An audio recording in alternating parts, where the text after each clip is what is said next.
거기 우리 421장 그 1절만 불렀는데 그 3절을 보면 제가 읽어볼게요. 주의 안에서 얻는 기쁨은 헤아릴 수 없으며 우리 구주의 넓은 사랑은 측량할 자 없도다. 내가 매일 더욱 가까이 십자가로 가오니 구세주의 보혈 흘린 그곳에 나를 인도하소서. 여러분, 정말 주의 안에서 얻는 기쁨은 헤아릴 수 없습니까? 저는 오늘도 정말 많은 전화를 받았어요. 우리 재림 성도들의 고민. 그들은 우리와 똑같이 신앙을 하는데 차마 담임 목사님에게는 그 고민을 아마 털어놓지 못하고 이제 복음을 듣는 그 말씀 속에서 자기의 그 고민을 이제 제게 전화를 해서 털어놓기 시작했습니다.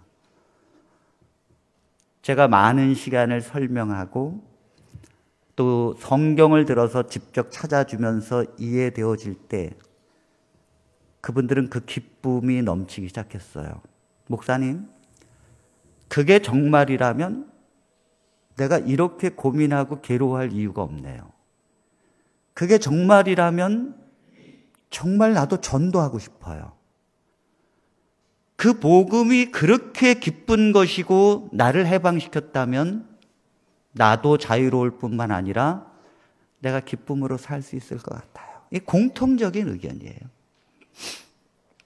우리 성도님 중에서도 말씀을 듣고 이제 궁금해하고 또 그래서 이제 질문을 하는 분들이 있습니다. 우리 지난 화요일 날에도 우리 한 장로님과 1시간 이상 이야기를 하면서 천천히 이해되어지기 시작했죠. 아마 한두 번 갖고는 안 될 것입니다. 왜냐하면 우리 성도님들은 이 복음을 제가 볼 때는 죄송합니다만 반쪽 복음을 갖고 있어요. 정말이에요.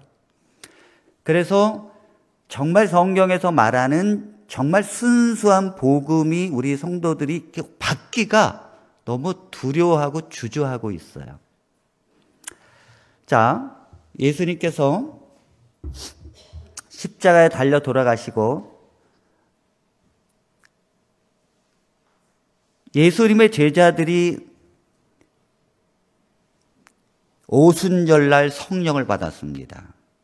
그리고 사도행전 2장에서 베드로가 설교를 합니다.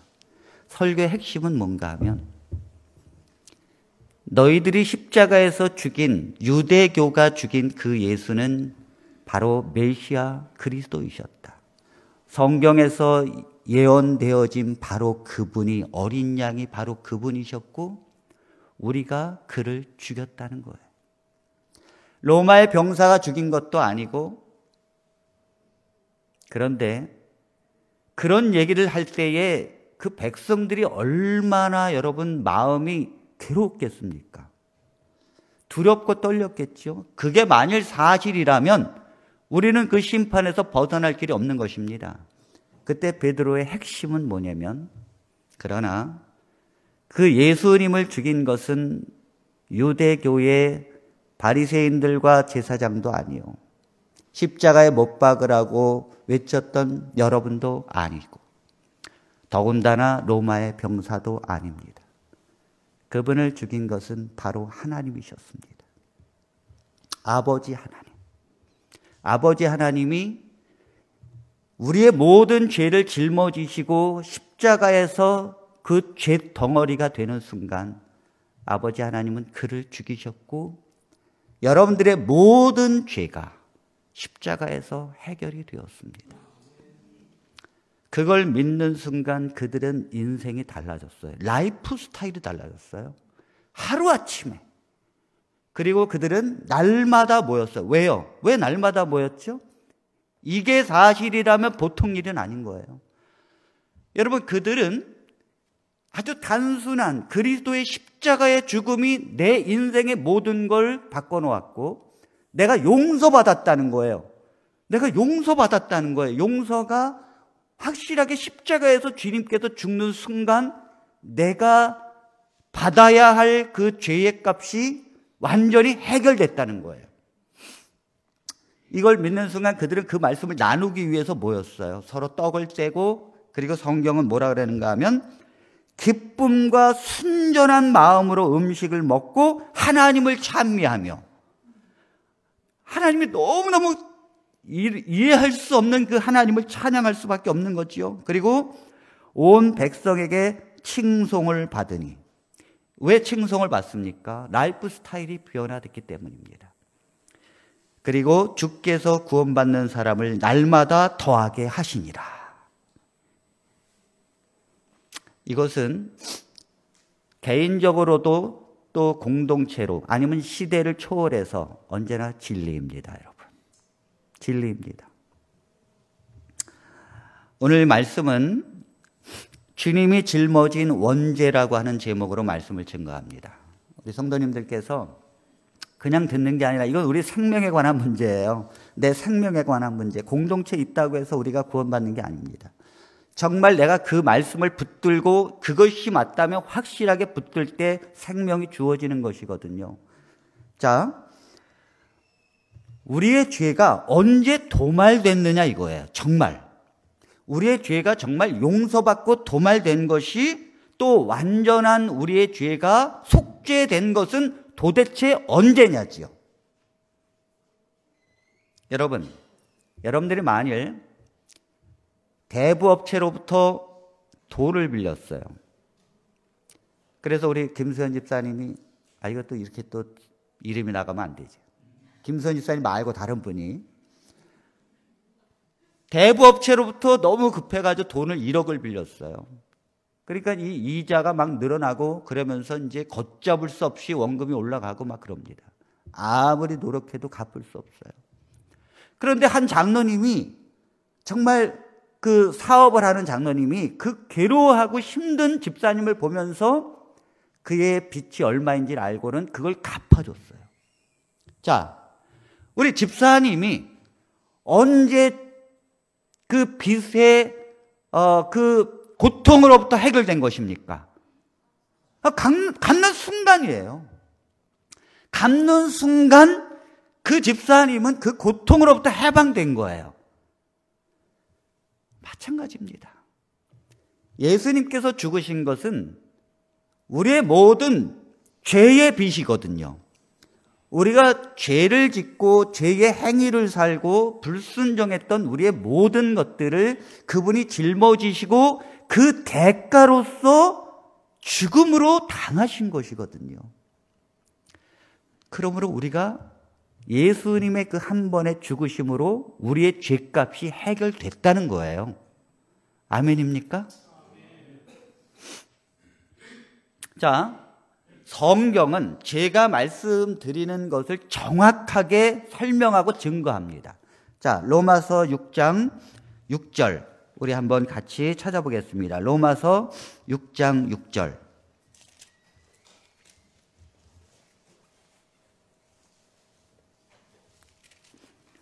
우리가 알거니와 같이 봉독해요. 로마서 6장 6절 시작. 우리가 알거니와 우리의 옛사람이 예수와 함께 십자가에 못 박힌 것은 죄의 몸이 죽어 다시는 우리가 죄에게 종노릇하지 아니하려 함이니. 자, 여러분들은 예수와 함께 못 박혔다는 거예요. 그래서 죄의 몸이 죽었다는 것입니다. 아니, 이게 그렇게 믿기 어려우십니까, 여러분? 저는 참 안타까운 것이, 아니, 죄에서 해방되고 하나님께서 우리를 다 용서해 줬다는 게 왜 그렇게 받아들이는 게 어렵습니까, 여러분? 그것이 우리 재림 성도들에게는 굉장히 받아들이기 어려운 부분이에요. 자, 여기 뭐라 그랬는가? 분명히 우리의 옛사람이 예수와 함께 십자가에 못 박혔다는 거예요. 예수님께서 십자가에서 돌아가실 때 우리 모두는 거기서 함께 죽었다는 거예요. 왜 우리가 죽지요? 아니, 우리가 죄의 빛이 있으니까. 우리가 사망이라는 것이 우리에게 앞으로 있는데 그것을 예수님께서 죽으실 때 우리가 거기서 함께 그 빛이 갚아졌다는 얘기예요. 자, 이거를 믿는 자가 침례를 받는 것입니다. 그래서 로마서 6장 4절에는 침례 얘기가 바로 나와요. 자, 뭐라 그랬는가 하면 4절에 보면 그러므로 우리가 그의 죽으심과 합하여 침례를 받음으로 그와 함께 장사되었나니. 죽었다는 거예요, 우리는. 이는 아버지의 영광으로 말미암아 그리스도를 죽은 자 가운데서 살리신과 같이 우리로 또한 새 생명 가운데서 행하게 하려 함이라. 자, 우리가 물속에 들어가는 것은 내가 예수님과 함께 내가 죽어야 할 그 죄값 때문에 십자가에서 내가 죽었다는 거예요. 예수 안에 내가 있다는 거예요. 그리고 물속에서 올라오는 것은 죄값이 해결되고 죄값이 다 치루어졌기 때문에 부활하는 거거든요. 그래서 예수님이 부활한 것처럼 나도 죄값을 다 치렀기 때문에 예수님과 함께 부활해서 새로운 생명이 됐다는 거예요. 하나님의 자녀가 됐다는 거죠. 그래서 너희는 새 생명의 길을 가라는 거예요. 그 새 생명으로 행하라는 거예요. 자, 제가 묻겠습니다. 죄값이 아직 다 도말되지 않았다면 새 생명의 길을 어떻게 갑니까? 그렇잖아요?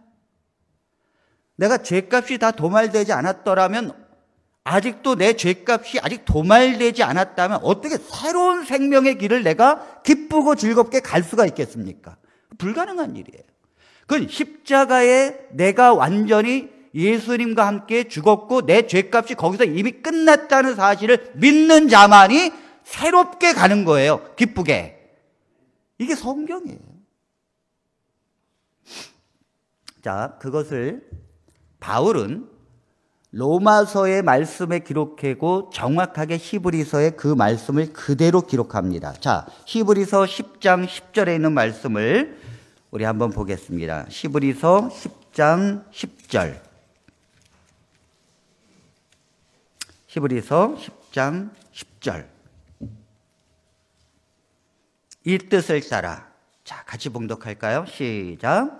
이 뜻을 따라 예수 그리스도의 몸을 단번에 들이심으로 말미암아 우리가 거룩함을 얻었노라. 자, 예수 그리스도의 몸을 단번에 들이셨어요. 그 죄값으로 그분은 희생 제물로 단번에 들이신 거예요.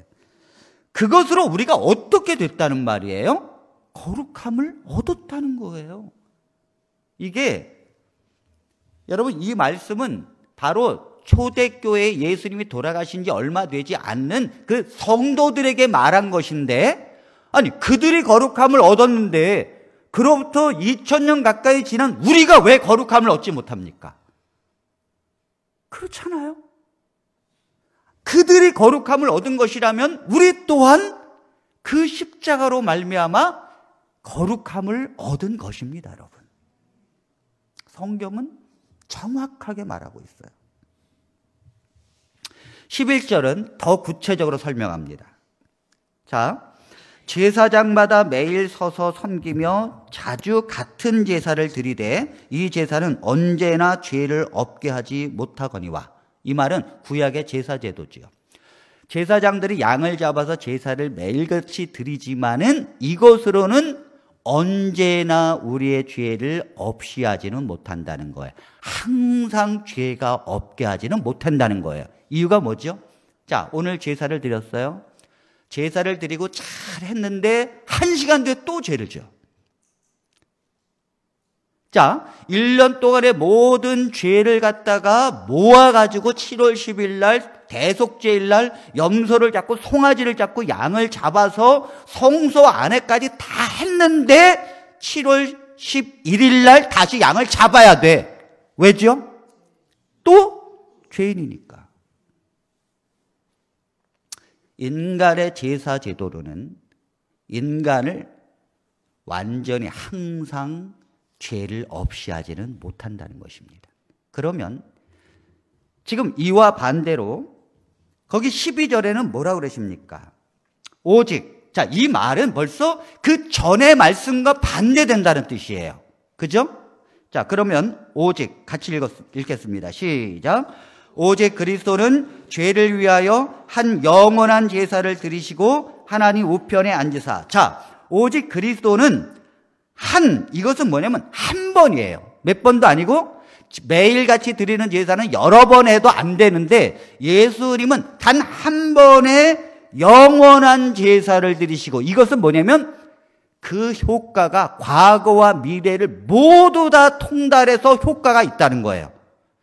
그 한 번의 제사로 영원한 제사를 드렸다는 것은 예수님의 한 번의 죽음으로 과거와 미래의 모든 사람을 다 죄 없이 했다는 거예요. 이해가 되십니까? 자, 제사 제도는 아무리 수십 번 제사를 드려도 우리를 또다시 죄인으로 만들어버려요. 그러나 이 말씀은 반대예요. 오직 그리스도는 한 번 죽으셨는데 그것이 영원한 제사라는 거예요. 그래서 그 전에 거룩함을 10절에는 얻었다고 말하는 것입니다. 이것은 그 전 시대도 그리고 앞으로 태어날 사람도 그리스도 안에서 이미 거룩함을 얻었고 구원함을 받은 거예요. 단 그것을 받아들이고 믿는 자에게 하나님은 은혜로 구원을 주시는 것입니다. 아멘입니까? 자, 그렇다면 예수님께서 우리의 죄를 십자가에서 대신 죽으셨다고 하는데 무슨 죄를 십자가에서 대신 짊어지고 죽으셨는가? 이 오늘의 이제 중요한 부분이에요. 예수님이 우리의 죄를 짊어지고 돌아가셨다는데 도대체 무슨 죄를 짊어지고 돌아가셨다는가? 그것은 원죄입니다. 원죄. 자, 우리 성도님들에게 제가 어렵지 않게 설명하려고 애를 쓰지만 오늘은 이걸 설명하려면 어쩔 수가 없어요. 원죄라는 것을 예수님께서 짊어지시고 십자가에 달려 돌아가신 거예요. 그런데 이 원죄는 제가 아무리 다른 데 찾아봐도 화이트부인도 원죄에 대해서 언급을 하지 않으셨어요. 그래서 제가 이것은 신학적으로밖에 우리 성도님들에게 설명을 못합니다. 예수님께서 십자가에 짊어지고 가신 그 원죄가 도대체 뭐냐 이거지요. 첫 번째, 이 원죄라는 것은 쉽게 말하면 아담이 죄를 졌는데 다 죄인이 됐다는 거예요. 자, 안 찾겠습니다. 로마서 5장 12절에 보면 그러므로 한 사람으로 말미암아 죄가 세상에 들어오고 죄로 말미암아 사망이 들어왔나니 이와 같이 모든 사람이 죄를 지었으므로 사망이 모든 사람에게 이르렀느니라. 왜? 원죄 때문에 그렇습니다. 원죄 때문에 다 사람이 죽게 된 거예요. 그러면 이 원죄라는 게 뭐냐면 두 가지를 가지고 있어요. 하나는 원죄책이라는 것을 갖고 있습니다. 원죄책이라는 게 뭐냐면 쉽게 말하면 아담이 죄를 졌는데 그 책임을 계속해서 이어져서 다 인류가 지어야 된다는 거예요. 이게 원죄책이에요. 이건 사실입니다. 자, 어떻게 그 책임이 이루어졌는가 하면, 자, 아담이 죄를 졌어요. 하와가 죄를 졌어요. 자, 먼저 이렇게 설명하면 되겠네요. 북한에서 한 가족이 탈북을 하는데, 이제 가족들은, 우리는 여기서 가고 싶지 않다. 그랬더니 아버지가, 아니다. 나는 가야겠다. 그래서 아버지가 탈북을 해버렸어요. 근데 아버지가 탈북했더니 바로 가족들이 아오지탄강으로 가요. 아니, 아버지가 탈북했는데 그 책임이 지금 누구에게 가요? 가족에게 가는 거예요. 이게 바로 뭐예요? 원죄책이라는 말이에요. 거기가 잘못했는데 책임을 다 공동으로 지는 거예요. 옛날에 학교 다닐 때, 아니, 선생님이 지각하면 안 된다 그러더니, 한 명도 지각하면 안 된다 그러더니, 이제 선생님들끼리 막 경쟁이에요, 이제. 그러니까 한 학생이 지각을 하니까 다 뭐예요? 다 혼나요. 한 사람이 잘못했는데 그 책임을 뭐예요?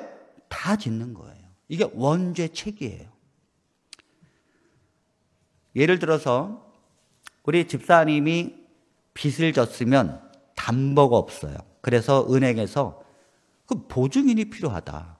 그래서 연대 보증을 우리 장로님이 지었어요. 근데 우리 집사님께서 그 빚을 못 갚고 너무 해서 그냥 도망갔어요. 아니, 원래 도망을 안 가는데 도망갔다고 생각해 보세요.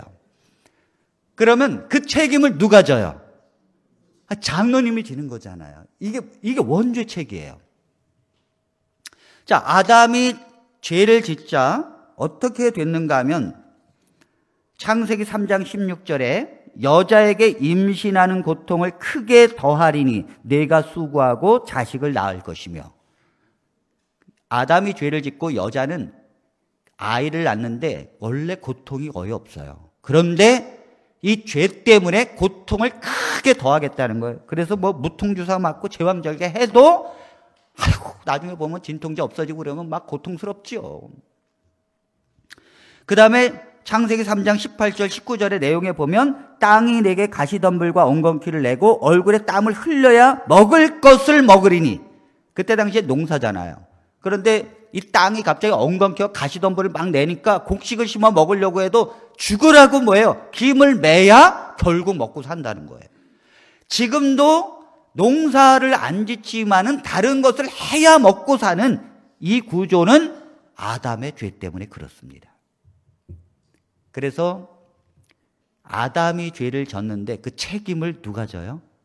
지금 우리가 같이 지고 있다는 거예요. 그러면 우리는 하나님께 항의하고 싶어요. 그렇죠? 아니, 하나님, 아담이 죄를 졌는데 왜 우리가 그 책임을 집니까? 제가 이 얼마나 하나님께 항의를 했겠습니까? 하나님은, 자, 복음은 그 책임을 내가 다 지겠다는 거예요.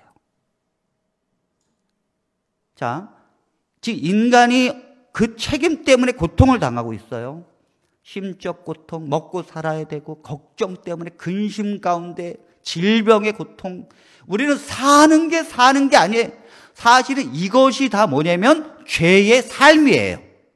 제가 지난번에 화요일날 말씀드린 죄는 여러분들이 저지르는 게 죄가 아니라 죄의 삶을 사는 거예요.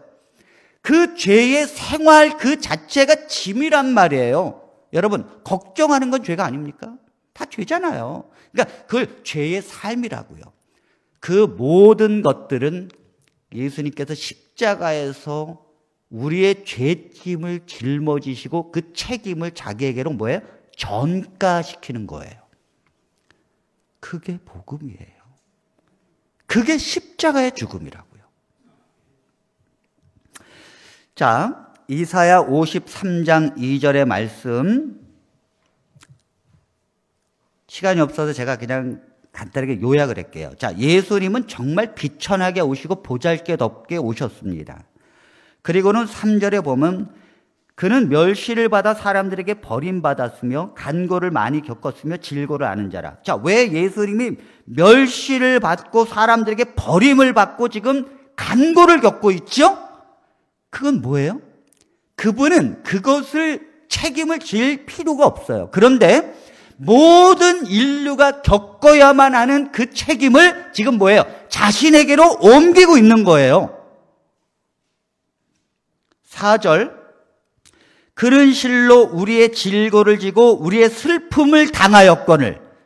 우리가 슬프고 질병과 고통 속에 살고 있는 이 모든 책임, 그 죄 때문에 책임을 지고 살고 있는 모든 것들을 뭐예요? 그분이 대신 지금 당하고 있다는 거예요. 5절은 그가 찔림은 우리의 허물 때문이요 그가 상함은 우리의 죄악 때문이라. 그가 징계를 맞음으로 우리가 평화를 누리고 그가 채찍에 맞음으로 우리는 나음을 받았도다. 예수님께서 십자가에 달려 돌아가신 것은 원죄책, 그 책임 때문에 우리가 고통을 함께 나누고 있었는데 그 고통을 짊어지셨다는 것입니다. 자, 조금 더 이해를 도우면 여러분들이 다 아시는 사형수 어머니들이 부르는 통곡의 노래라는 책이 있지요. 거기에 보면 사형수 양정수가 나오지 않습니까? 근데 그가 사형수로서 죄를 지었을 때 그는 사형을 대기하고 있는 죄수였지만 오직 그의 책임을 어머니는 자신에게로 돌립니다. 그래서 그 아들이 진주교도소에서 옮길 때마다 노어머니는 그 아들이 있는 교도소 옆에 방을 얻어서 불도 떼지 않아요. 겨울에도. 왜? 내 아들은 그 차가운 마룻바닥에서 자는데 내가 어떻게 따뜻한 방에서 잘 수가 있겠느냐. 그러면서 그 모든 책임을 자신에게로 돌립니다. 그리고 결국 너무 눈물로써 면회를 하는데 그 마지막 면회, 그 아들을 두고 마지막 면회, 이것은 뭐냐면 그 어머니가 더 이상 건강을 더 이상 유지할 수 없어서 너무 눈물을 흘려서 앞이 보이지 않는 상태에서 그 아들에게 한 마지막 말이에요. 자, 이렇게 말했습니다. 이 애미는 관을 묻을 한 평의 땅도 가질 자격이 없다. 내가 죽거든 그 뼈에 꿀을 발라 산천에 널리 뿌려다오. 까마까치들이 내 뼈를 남김없이 먹어 내 아들이 지은 죄가 조금이라도 사해질 수 있다면 이 애미가 1000번을 죽은들 마다하겠느냐. 한때 사악한 마귀에 들씌워져 세상에 죄를 짓고 버림받은 내 아들, 나는 기꺼이 죽어 산천에 배고픈 짐승들에게 한 끼 넉넉한 양식이라도 드련다. 이 늙은 애미가 가련한 자식을 위해 마지막으로 해줄 수 있는 일은 이것뿐이니. 이 어머니는 아들의 모든 책임을 자신에게로 돌리십니다. 이것이 감동이 되어서 법무부 장관이 대통령께 이야기해서 대통령은 특별 사면으로 이 아들을 사형수에서 무기징역으로 바꿔주고 어머니는 그걸 보지도 못하고 죽습니다. 그러니까 예수님이 십자가에 달려 돌아가신 것은 여러분들이 그 죄 때문에 책임을 지고 있는 그 고통을 짊어지신 거예요. 그래서 예수님은 우리를 위로할 수 있는 거예요. 자, 성경에 왜 예수님은 우리를 위로하십니까? 그것은 내가 너의 고통을 짊어지고 십자가에서 죽었다는 거예요. 그러므로 너희가 당하는 고통은 너 때문이 아니라는 거예요. 그건 이미 내가 다 고통을 당했기 때문에 슬퍼하지 말고 괴로워하지 말라는 거예요. 이게 바로 십자가의 복음의 하나님의 위로입니다, 여러분. 그래서 여러분들이 죄의 삶을 살게 됐을 때에 로마서 8장 1절은 그러므로 예수 안에 있는 자에게는 정죄함이 없나니. 자, 예수님 안에 있는 자는 정죄받을 수 없다는 거. 왜지요? 예수님이 이미 다 해결했기 때문이에요. 이것을 여러분 붙드시고 잡으시고 마음속에 굳게 확신하시고 사시게 되길 바랍니다. 두 번째는 원오염이라고 하는 것입니다. 이 원오염을, 원죄가 무엇인가 하면 원죄책과 원오염인데, 원오염이라는 것은 이런 것입니다. 쉽게 말하면 제가 무슨 성씨를 갖고 있습니까? 강씨예요. 그런데 제 아들은 무슨 성을 갖고 있습니까? 강씨예요. 아니, 제 아들은 강씨 성을 갖고 싶지 않아. 그런데도 어쩔 수 없이 뭐예요? 강씨 성을 갖고 가야 돼요. 이게 뭐냐면 강오염이라는 거예요. 아담이 죄를 짓는 순간 사단이 아담에게 들어와서 죄의 씨를 심어놨어요. 무슨 씨라고요? 죄의 씨. 그래서 아담의 성은 뭐예요? 죄 아담이에요. 쉽게 말하면. 그런데 그게 아담의 후손들은 다 뭐예요? 죄의 씨의 성을 갖고 태어난다니까요. 아버지가 반란죄에 가담해가지고 잡혀가지고 결국은 뭐예요? 노예로 전락돼 버렸어요. 그러면 이 아버지의 자식들과 그 후손들은 다 뭐예요? 노예예요. 이게 바로 죄오염이라는 것입니다. 원죄책과 죄오염을 이해해야 돼요. 원죄책이라는 것은 아담이 지은 죄 때문에 그 책임이 우리에게 같이 다 지금 뭐예요? 당하고 있다는 거예요. 그걸 예수님이 십자가에서 짊어지고 죽으셨다는 것입니다. 그 다음에 원오염이라고 하는 건 아담에게 허락되어져서 죄의 성이 들어왔을 때 우리도 뭐예요? 태어나는 즉시 원하지도 않지만 죄가 들어왔다는 거예요. 그래서 아이가 태어났는데 얼마나 이쁩니까, 여러분? 이 아이가. 그런데 아이의 성은 미안하게도 죄예요. 아이가 태어나서 방긋방긋 웃어요. 여러분, 아이가 방긋방긋 웃는 것밖에 안 했어요. 그래도 이 아이는 죄인입니까? 죄인입니까? 왜요? 아니, 그 속에 죄가 있다니까요. 죄라고 하는 것은 그 아이가 행하는 걸 죄라고 여기는 게 아니에요. 그 아이는 행하지 않았어요. 그렇기 때문에 행하는 게 죄라면 그 아이는 죄인이 아니에요.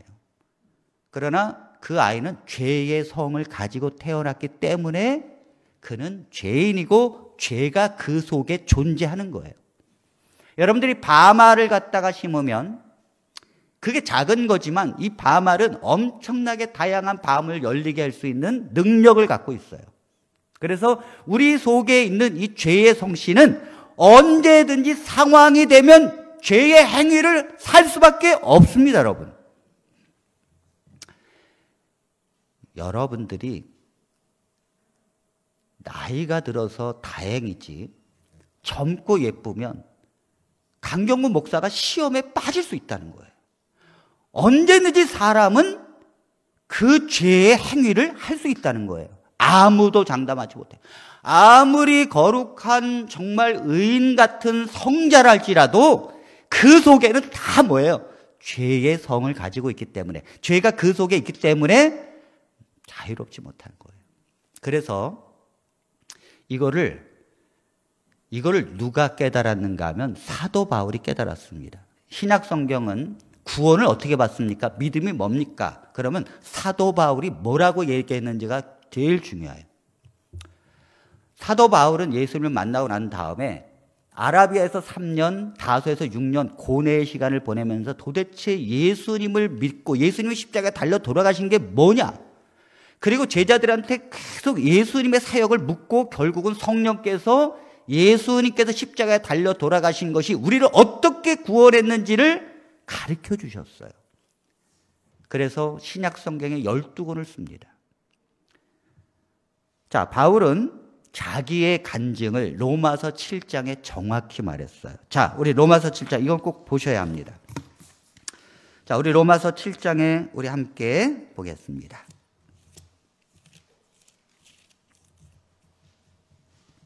로마서 7장 15절. 이것은 분명히 예수님을 만나고 구원을 받은 그 바울이 내가 어떻게 구원을 받았는지를 지금 설명하고 있는 것입니다. 15절 같이 읽어볼까요? 시작.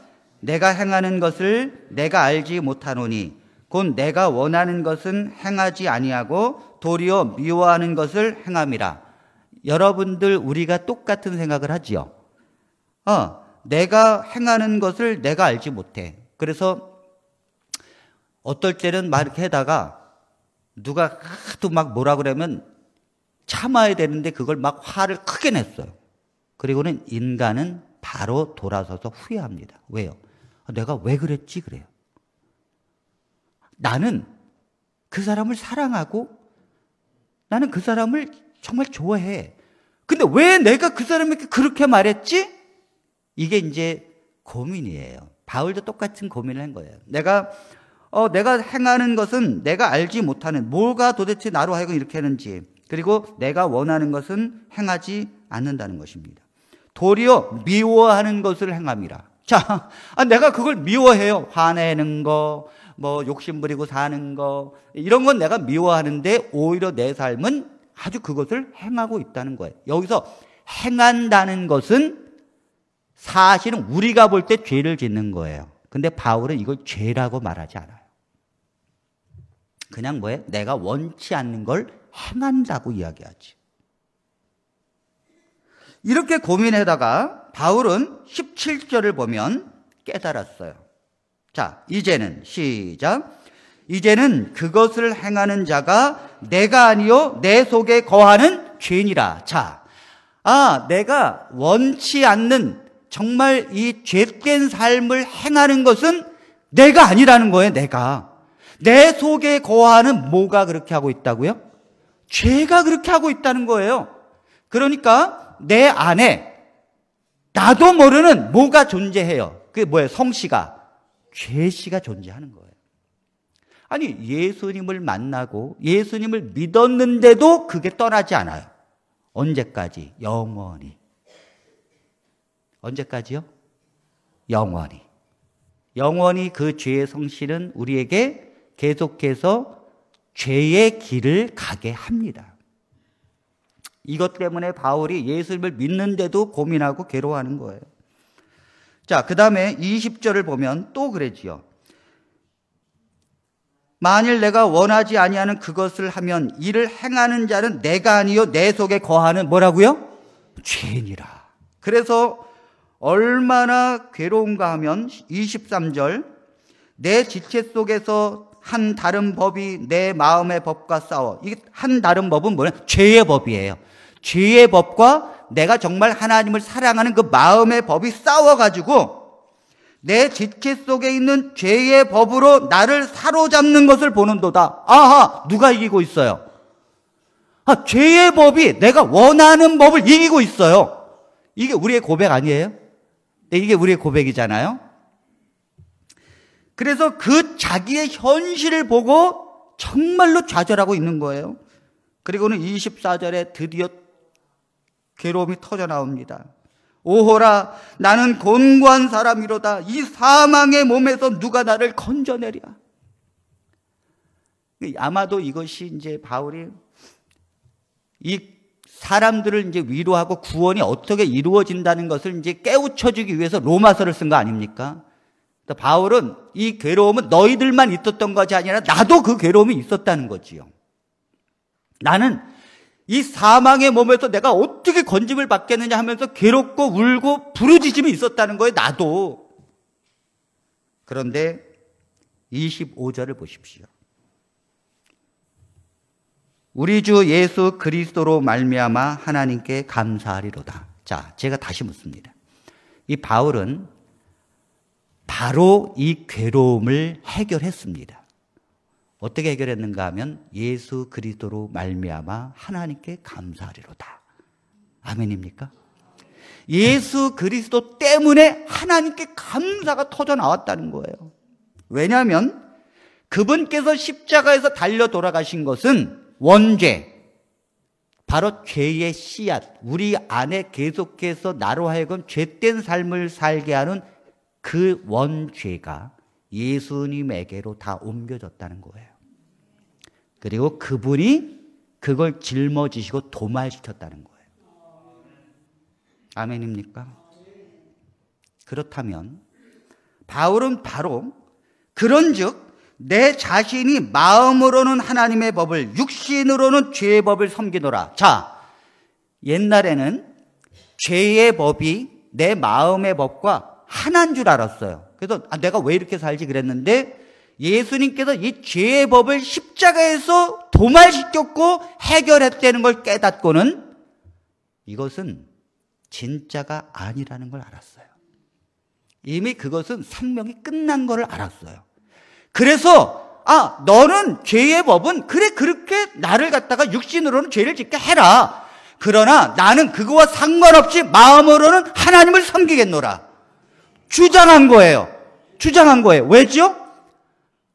사단은요, 너는 죄의 성이잖아. 그러므로 너는 죄를 지을 수밖에 없고 너는 죄인이야. 십자가에서 예수님이 죽었어? 그래도 너는 죄의 행위를 살고 있잖아. 너는 용서받을 수 없어. 아직 네 죄가 도말되지 않았어라고 말하는데 하나님은 사단의 말을 듣지 말라는 거예요. 너 안에 죄가 있다 할지라도 그것 때문에 너가 죄의 삶을 산다 할지라도 너의 성은 죄씨가 아니라 너의 성은 성령의 신이라. 예수의 신이라. 그 예수의 씨가 너의 마음에서 하나님께로 너를 향하게 하느니라. 그래서 자기의 삶 때문에 괴로워하는 것이 끊어졌다는 거예요. 이제는 이 바울의 감사와 기쁨은 내가 죄를 멈췄기 때문이 아니에요. 내가 계속해서 실수하고 넘어지는 이 죄의 행위가 그리스도께서 이미 도말시켰기 때문에 나는 그래서 8장 1절에 바로 뭐라 그럽니까? 그러므로 이제 그리스도 예수 안에 있는 자에게는 결코 정죄함이 없나니. 예수님 안에 있는 자에게는 그가 죄된 행위를 살아도 그가 법을 어겨도 그것 때문에 정죄받을 수 없다는 거예요. 왜요? 그건 내가 하는 게 아니니까. 그건 내 속에 죄가 그렇게 연약하게 살게 하는 거니까. 이미 그것은 예수님께서 십자가에서 해결하셨고 나는 그거와 상관없이 내 마음으로는 하나님을 섬기면서 살겠다고. 이것이 십자가의 복음입니다, 여러분. 이걸 받아들이는 순간 여러분들은 더 이상 눈치 보지 않게 됩니다.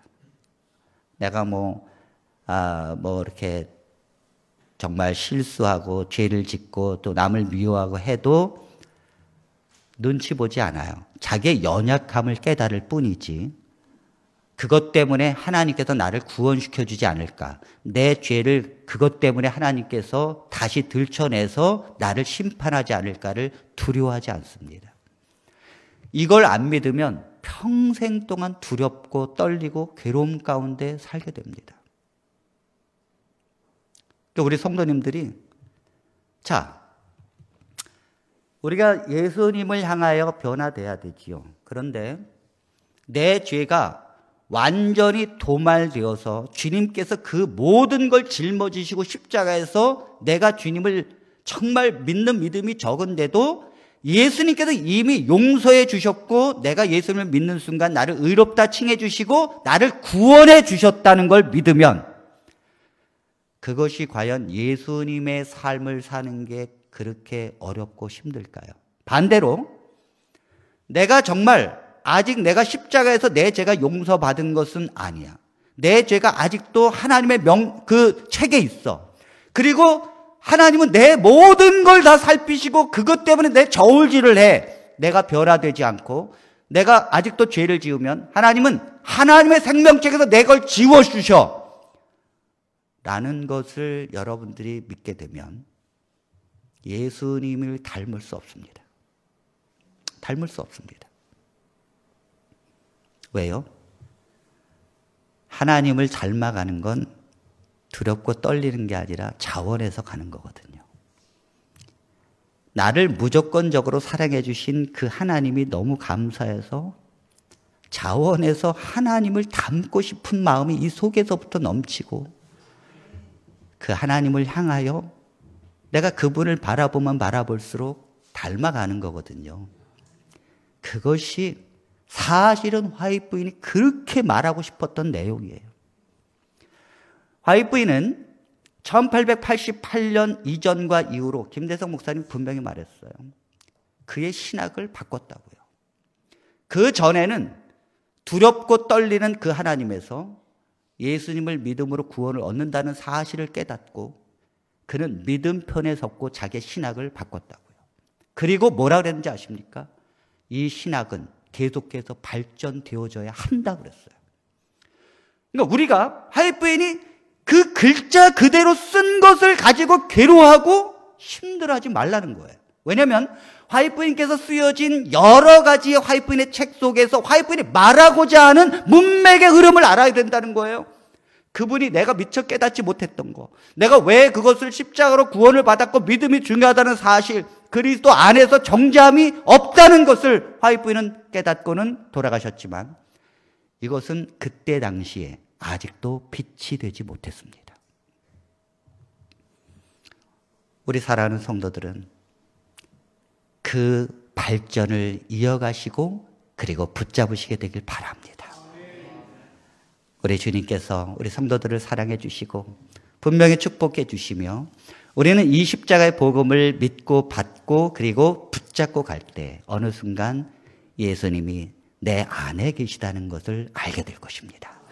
기뻐하면서 훌륭한 신앙생활의 삶을 사시게 되기를 바랍니다.